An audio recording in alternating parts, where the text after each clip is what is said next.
क्या आपने कभी अपनी एमआरआई रिपोर्ट पढ़कर गूगल किया है और 10 मिनट के अंदर पैनिक मोड में चले गए हैं? आज मैं आपको एक 26 साल के यंग पेशेंट के रियल मेडिकल डॉक्यूमेंट्स दिखाऊंगा। ऐसे डॉक्यूमेंट्स जिन्हें देखकर कोई भी घबरा सकता है। लेकिन एक बात मैं शुरू में ही क्लियर कर दूं, इस टाइप के एमआरआई फाइंडिंग्स का मतलब ये नहीं होता कि स्पाइन खराब हो चुकी है।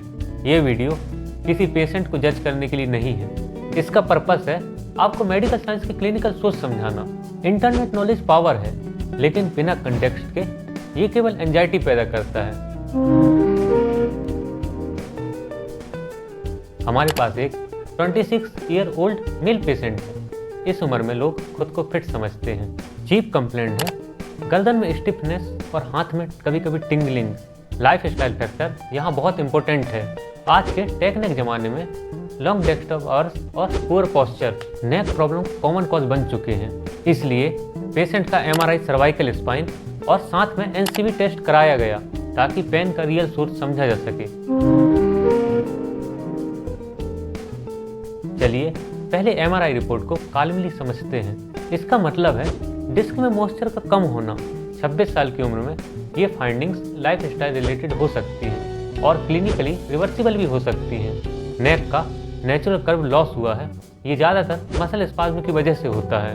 यह स्ट्रक्चरल डैमेज नहीं होता है। यहाँ एक असिमेट्रिकल डिस्क बल्ज है जो लेफ्ट न्यूरल फोरामेना को नैरो कर रहा है और लेफ्ट एक्साइटिंग नर्व रूट पर माइल्ड कंप्रेशन दिखाता है।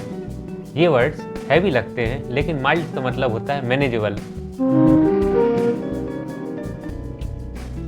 यहाँ पर मेडिसिन का सबसे इंपॉर्टेंट कॉन्सेप्ट आता है। एमआरआई बोल रही है प्रॉब्लम लेफ्ट साइड में हो सकती है। अब देखते हैं NCV report. NCV test nerve के इलेक्ट्रिक सिग्नल को टेस्ट करता है।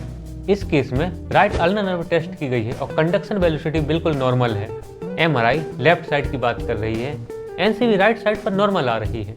इसे कहते हैं डायरेक्शनल मिसमैच और इसलिए सिर्फ एक टेस्ट के बेस पर ट्रीटमेंट डिसाइड करना साइंटिफिक नहीं होता है।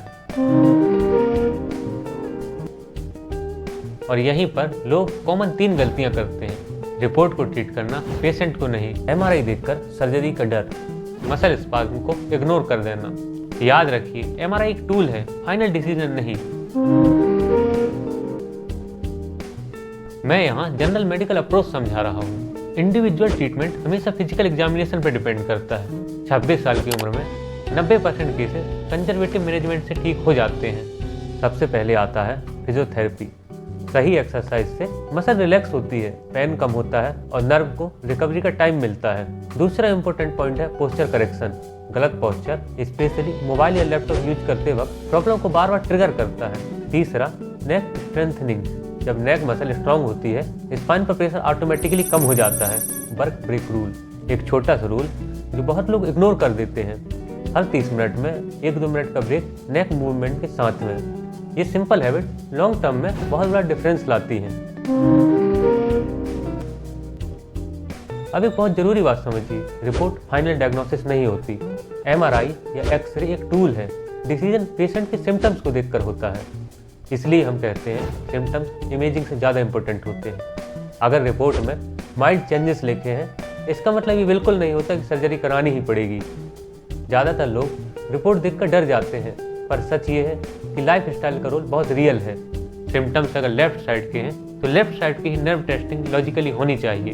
इस वीडियो का मकसद आपको डराना नहीं था, बल्कि एम्पावर करना है। सीखिए, समझिए, लेकिन डायग्नोसिस हमेशा डॉक्टर से ही लीजिए। याद रखिए रिपोर्ट आपकी नहीं, आप अपनी रिपोर्ट से बड़े हो।